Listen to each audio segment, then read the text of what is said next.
Hello friends, இந்த கிளாஸில் நாம் கெமிக்கல் கண்ட்ரோல் பற்றி பார்ப்போம். அதோடைய ஹிஸ்ட்ரி அண்ட் அதோட role in integrated waste management பற்றியும் பார்ப்போம். நான் உங்களோட teacher Vignesh. Let's get into the topic. Integrated waste management அப்படிங்கிற ஐடியா வரதுக்கு முன்னாடி பெஸ்ட்டை கண்ட்ரோல் பண்ணுறதுக்கு இருந்த ஒரே ஆப்ஷன் என்னென்னா கெமிக்கல்ஸ் தான். கெமிக்கலை மட்டும் பெஸ்ட்டை கண்ட்ரோல் பண்ணுறதுக்கு யூஸ் பண்ணுறதுனால there are lot of problems created. அதை ஓவர் கம் பண்ணுறதுக்காகத்தான் நமக்கு இன்டெகிரேட்டட் பெஸ்ட் மேனேஜ்மெண்ட் அப்படிங்கிற ஒரு கான்செப்ட் வருது. இன்டெகிரேட்டட் பெஸ்ட் மேனேஜ்மெண்ட் படி last aspect of pest management தான் கெமிக்கல் கண்ட்ரோல். ஒன்லி வேற எந்த ஆஸ்பெக்டாலையும் கண்ட்ரோல் பண்ண முடியல அப்படிங்கும்போது நீட் பேசிஸில் மட்டும்தான் கெமிக்கல் பெஸ்டிசைட்ஸை நம்ம யூஸ் பண்ணணும். அந்த கெமிக்கல்ஸ் தான் என்ன சொல்லுவோம் அப்படின்னா பெஸ்டிசைட்ஸ் அப்படின்னு சொல்லுவோம். அந்த chemical which are use to kill pest. Pesticides கீழே தான் இன்செக்டிசைட்ஸ், ஃபங்கிசைட்ஸ், வீடிசைட்ஸ் எல்லாமே வரும். இன்செக்டிசைட்ஸ் டெவலப் ஆன ஹிஸ்ட்ரியை பற்றி பார்ப்போம் with few milestone years. First பார்த்தோம் அப்படின்னா இன்செக்டிசைடை பற்றின நாலேஜ் யாருக்கு இருந்துச்சு அப்படின்னா சைனீஸ்க்கு இருந்துச்சு. அவங்க 900 BCலேயே இன்ஆர்கானிக் காம்பவுண்ட்ஸை யூஸ் பண்ணி பெஸ்ட்டை கண்ட்ரோல் பண்ணிட்டு இருந்தாங்க. அவங்க யூஸ் பண்ணதை பார்த்தோன்னா ஆர்சனைட் அப்படிங்கிற இன்ஆர்கானிக் காம்பவுண்ட்ஸை யூஸ் பண்ணிட்டு இருந்தாங்க. அடுத்தது பார்த்தோன்னா யூரோப்பில் டொபாக்கோவையும் அதே மாதிரி சோப் ப்ராடக்டையும் பெஸ்டிசைட்ஸாக யூஸ் பண்ணிட்டு இருந்தாங்க. 1867 யுனைடெட் ஸ்டேட்ஸில் ரொம்ப ஃபேமஸாக இருந்த பெஸ்டிசைட் பாரிஸ் கிரீன். அது ஒரு மெர்க்குரி பேஸ்டு ப்ராடக்ட். அதுதான் கொலரெடோ பொட்டேட்டோ பீட்டில்ஸை கண்ட்ரோல் பண்ணுறதுக்கு யூஸ் பண்ணிட்டு இருந்தாங்க. அடுத்தது பார்த்தோன்னா பெஸ்டிசைட் இல்லை இன்செக்டிசைட் டெவலப்மெண்ட்லேயே ஒரு மேஜர் கெமிக்கல் எது அப்படின்னு பார்த்தோன்னா DDT, dichloro diphenyl trichloro ethane. இந்த டிடிடியை இன்வென்ட் பண்ணதுக்கு அப்புறம் தான் இன்செக்டிசைட்ஸ் உடைய யூசேஜ் ரொம்ப அதிகமாக இன்க்ரீஸ் ஆச்சு. இந்த மாதிரி இன்செக்டிசைட்ஸை யூஸ் பண்ணி இன்செக்ட்டுக்கு எதிரான வாரில் ஹியூமன்ஸ் முற்றிலுமா ஜெயிச்சிட்டாங்க அப்படின்னு நம்புனாங்க. அந்த டிடிடியை பார்த்தோன்னா 1874 ஜெர்ல்டர் அப்படிங்கிறவர் கண்டுபிடிக்கிறாரு அல்லது சிந்தசைஸ் பண்றாரு. ஆனா அவர் டிடிடியை 1874 கண்டுபிடிச்சப்ப அவருக்கு அதோடைய இன்செக்டிசைடல் ப்ராப்பர்ட்டி தெரியல. ஒன்லி ஆஃப்டர் 1939 பால் முல்லர் அப்படிங்கிற சுவிட்சர்லாந்தை சார்ந்த சயின்டிஸ்ட் தான் அந்த டிடிடியுடைய இன்செக்டிசைடல் ப்ராப்பர்ட்டியை பற்றி கண்டுபிடிக்கிறாரு.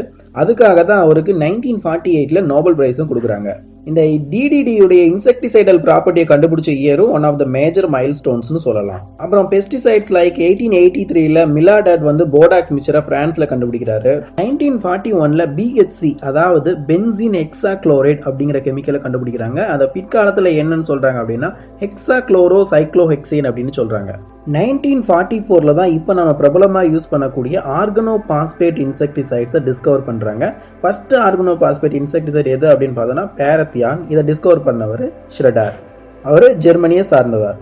1945 குளோர்டைன் அப்படிங்கிற கெமிக்கலை அதாவது சைக்ளோடையின் அப்படிங்கிற காம்பவுண்டை சேர்ந்த கெமிக்கலை ஜெர்மனியில் இன்வென்ட் பண்ணுறாங்க.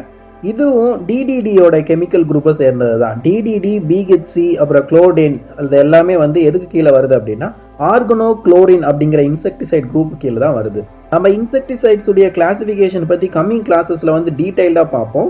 ஆர்கனோ குளோரின்ஸ் ஷார்ட் ஃபார்ம்ல ஓசின்னு சொல்லுவாங்க. ஆர்கனோ பாஸ்பேட்ஸ் ஷார்ட் ஃபார்ம்ல ஓபி அப்படின்னு சொல்லுவாங்க. அதே மாதிரி 1947 பார்த்தோம்னா கார்பமேட் இன்செக்டிசைட்ஸ் சுவிட்சர்லாந்துல கண்டுபிடிக்கிறாங்க. இப்போ யூஸ் பண்ற மோஸ்ட் ஆஃப் த கெமிக்கல்ஸ் பார்த்தோம் அப்படின்னா கார்பமேட் அண்ட் ஆர்கனோ பாஸ்பேட் குரூப்பை சேர்ந்தது தான். 1960 வரைக்கும் பியூர்லி பெஸ்டிசைட்ஸை மட்டும்தான் டிபெண்ட் பண்ணி இன்செக்டுடைய மேனேஜ்மெண்ட் இருந்தது. இந்த காம்பவுண்ட்ஸ் லைக் ஆர்கனோ குளோரின்ஸ், ஆர்கனோ பாஸ்பேட்ஸ், கார்பமேட்ஸ் இதெல்லாம் மேஜர் பிரேக் த்ரூ இன் பெஸ்ட் மேனேஜ்மெண்ட் கொடுத்ததுனால பெஸ்ட்டுக்கு எதிரான வாரில் ஹியூமன்ஸ் முற்றிலுமா ஜெயிச்சுட்டு தான் நினைச்சாங்க. ஆனா 1962 ரக்கேல் கார்சன் சைலண்ட் ஸ்பிரிங் அப்படிங்கிற புக்கை எழுதுறாங்க. அந்த புக்ல கெமிக்கல் பெஸ்டிசைட்ஸ் உடைய எஃபெக்ட் ஆன் என்வரான்மெண்ட் பத்தி டீடைல்டா கொடுக்குறாங்க. அந்த புக் பப்ளிஷ் ஆனதுக்கு அப்புறம் தான் இந்த பெஸ்டிசைட்ஸை பத்தின அவேர்னஸ் ஹியூமன்ஸுக்கு வர ஆரம்பிக்குது. இதனாலதான் இந்த 1962 இயரை பெஸ்ட் மேனேஜ்மெண்ட்லயே ரொம்ப முக்கியமான இயர் அப்படின்னு சொல்லலாம்.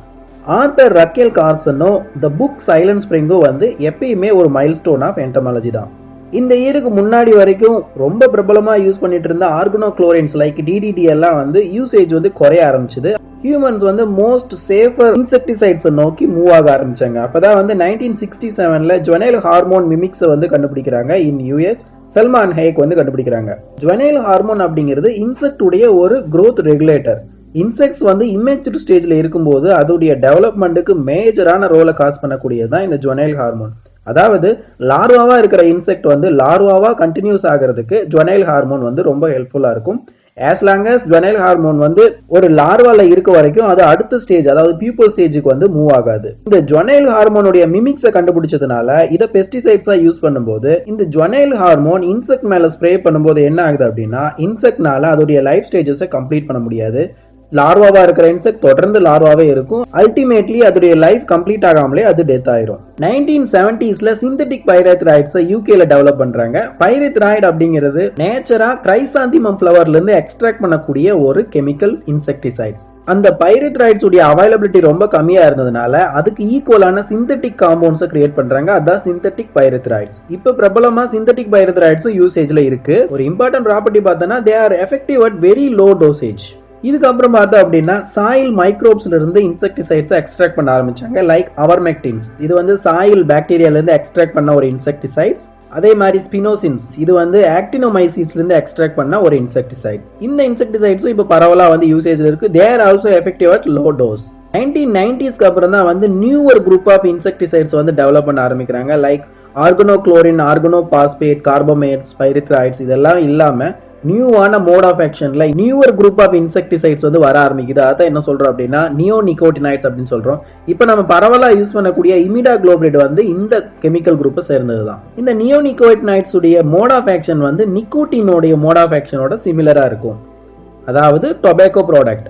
இன்செக்டிசைட்ஸ் உடைய டாக்ஸிசிட்டியை மெஷர் பண்றதுக்கு வேரியஸ் பேராமீட்டர்ஸ் இருக்கு. அதுல ஒன்று தான் LD50 அல்லது லீத்தல் டோசேஜ் 50 அப்படிங்கிறது. Amount of insecticides required to kill 50% of the particular organism population தான் வந்து LD50 அப்படிங்கிறது. அதாவது 100 இன்செக்ட் இருக்கு அப்படின்னா ஒரு ஏரியால அதுல 50 இன்செக்டை கொல்றதுக்கு எவ்வளவு டோசேஜ் ஆஃப் இன்செக்டிசைட்ஸ் தேவை அப்படிங்கிறது தான் வந்து LD50 அப்படிங்கிறது. எந்த கெமிக்கலுடைய LD50 வேல்யூ கம்மியா இருக்கோ அந்த கெமிக்கல் ரொம்ப டேஞ்சரான கெமிக்கல் அப்படின்னு அர்த்தம். எந்த கெமிக்கலுடைய இல்லை இன்செக்டிசைட்ஸ் உடைய LD50 வேல்யூ அதிகமா இருக்கோ அந்த இன்செக்டிசைட் கம்பேரிட்டிவ்லி லெஸ்ஸர் டேஞ்சரஸ் அப்படின்னு சொல்லலாம். LD50 டினோட் பண்றதுக்கு யூஸ் பண்ற மெஷர்மெண்ட்ஸ் பார்த்தோம்னா milligram per kilogram body weight இல்லைன்னா gram per larva. Next parameter பார்த்தோம்னா LC50 அல்லது மீடியான் லீத்தல் கான்சன்ட்ரேஷன். LC அப்படின்னா லீத்தல் கான்சன்ட்ரேஷன் அப்படின்னு அர்த்தம்.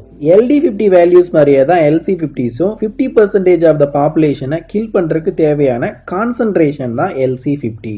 வேறஸ் LD50 எடுத்துக்கிட்டோம்னா அது வந்து டோஸ் ரிக்வயர்டு. இப்போ ஒரு இன்செக்டிசைட்ஸ் உடைய எக்ஸாக்ட் டோஸ் பெர் இன்செக்ட் தெரியாத போது வந்து LC50 வேல்யூஸை யூஸ் பண்ணுவாங்க. அதாவது அந்த இன்செக்டிசைட்ஸ் உடைய கான்சன்ட்ரேஷன் நமக்கு தெரியும் போது LC50 எதை வச்சு எக்ஸ்பிரஸ் பண்ணுவாங்கன்னா ppm, அதாவது பார்ட்ஸ் பெர் மில்லியன், இல்ல அப்படின்னா பர்சன்டேஜ், அதாவது percentage of pesticides அல்லது insecticides required to kill 50% of the insect population. அடுத்த பேராமீட்டர் பார்த்தோம் அப்படின்னா LT50, இது வந்து lethal time அல்லது median lethal time அப்படின்னு சொல்லுவாங்க. LT50 அப்படிங்கிறது வந்து time required to kill 50% of the population. certain dose இல்லனா வந்து certain concentration of pesticides இல்ல insecticides நம்ம ஸ்ப்ரே பண்ணும்போது அது எவ்வளவு டைம் எடுத்துக்குது 50% of the population கொல்றதுக்கு அப்படிங்கிறதா LT50 வேல்யூ அப்படிங்கிறது. இந்த LT50 வேல்யூ பார்த்தோம்னா மோஸ்ட்லி ஹவர்ஸ் இல்ல மினிட், எவ்வளோ ஹவர் வந்து எடுத்துக்குது இல்ல எவ்வளோ மினிட் வந்து அந்த பாப்புலேஷனை வந்து 50% குறைக்கிறதுக்கு எடுத்துக்குது அப்படிங்கிறத வச்சு தான் மெஷர் பண்ணுவாங்க. LT50 வேல்யூஸ்லாம் வந்து மோஸ்ட்லி எங்க யூஸ் பண்ணுவாங்க அப்படின்னா ஃபீல்ட் ஸ்டடீஸ்ல தான். For example using testing insect with virus like NPV எல்லாம் டெஸ்ட் பண்றதுக்காக யூஸ் பண்ணக்கூடியதான் LT50. நெக்ஸ்ட் பேராமீட்டர்ஸ் பார்த்தோம் அப்படின்னா KD50 அண்ட் KT50. KD அப்படின்னா நாக் டவுன் டோசேஜ் அப்படின்னு அர்த்தம். KT50 அப்படின்னா மீடியான் நாக் டவுன் டைம் அர்த்தம். Dose of insecticides or time required to knock down 50% of the insects தான் வந்து இந்த KD50. KD50 அப்படின்னா dose of insecticides required to knock down 50% of the insects. அதே மாதிரி KT50 அப்படின்னா time required to knock down 50% of the insect.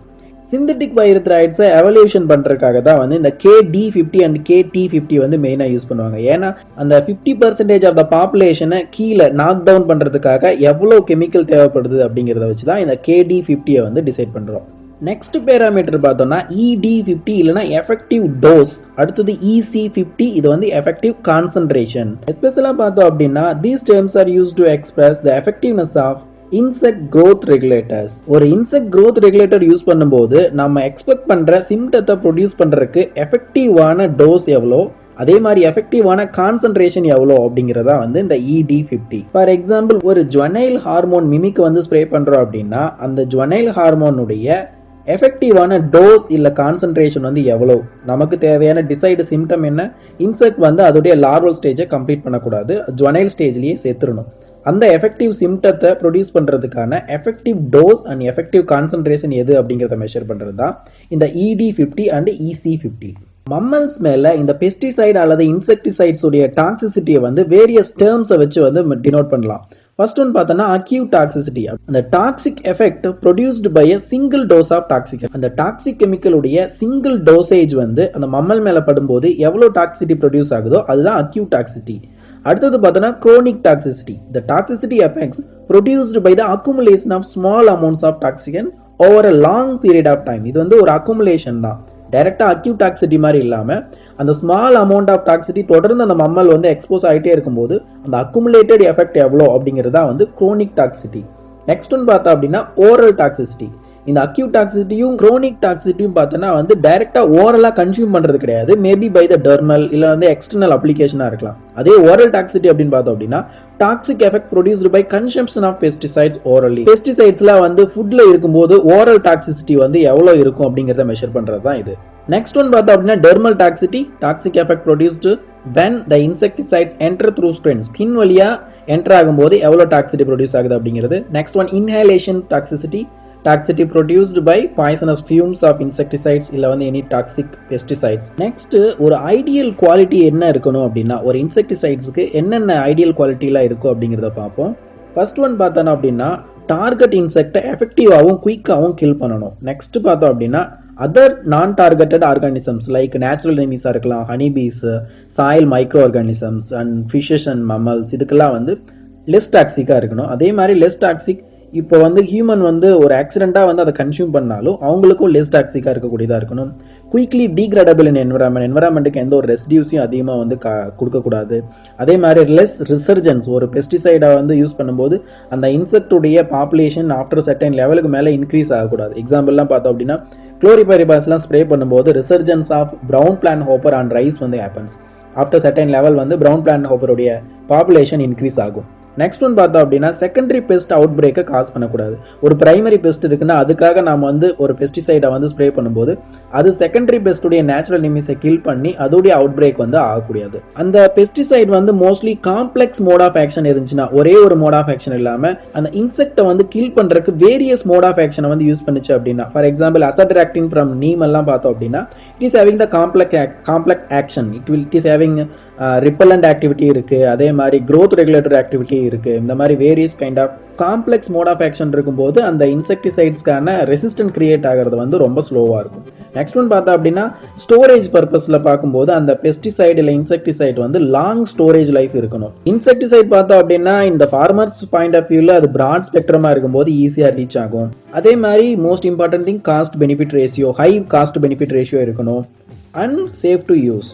So various generation of insecticides பற்றி பார்ப்போம். First generation insecticide பார்த்தோன்னா ஆஃப்டர் DDT 1939 to 49 வந்து BHC and DDT வந்து use பண்ணாங்க. அதெல்லாம் coming under organochlorine groups கீழே வரக்கூடியது. அடுத்தது பார்த்தோம் அப்படின்னா செகண்ட் ஜெனரேஷன் இன்செக்டிசைட்ஸ்லாம் 1944 to 1947 அப்போ வந்து உருவானது, ஆர்கனோ பாஸ்பேட் அண்ட் கார்பமேட்ஸ். அடுத்தது தேர்ட் ஜெனரேஷன் இன்செக்டிசைட் 1967க்கு மேல உருவானது. இதை வந்து மோர் எக்கோ ஃப்ரெண்ட்லின்னு சொல்லலாம்.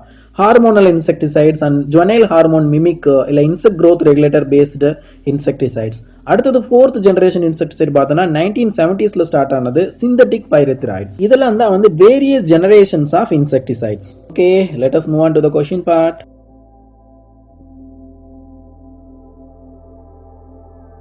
Question number 1. Paris green was used in USA for controlling Colorado potato beetle during 1883, 1867, 1690 or 900. Question number 2 is, who found the insecticidal property of DDT? Gelder, Gerhard Schroeder, Paul Muller or none of them? Question number 3 is, who wrote the famous book Silent Spring and when it was written? Who synthesized DDT and when? Question number 5 is, naturally pyrethroids are extracted from jasmine, neem, chrysanthemum or rose? Question number 6 is name 2 insecticides of microbial origin. What is LD50? Question number 8 is the parameter used to test the effectiveness of growth regulators. LD50, KT50, ED50 or KD50. The parameter used for evaluating synthetic pyrethroids against insects. LD50, KT50, ED50 or ET50. And the final question is toxic effects produced by the accumulation of small amounts of the toxicant over a long period of time is chronic toxicity, acute toxicity, oral toxicity or dermal toxicity. And the question number 11, which part was confusing to you in the today's class? That's all about today's class, guys. See you in the next class. Until then, bye bye.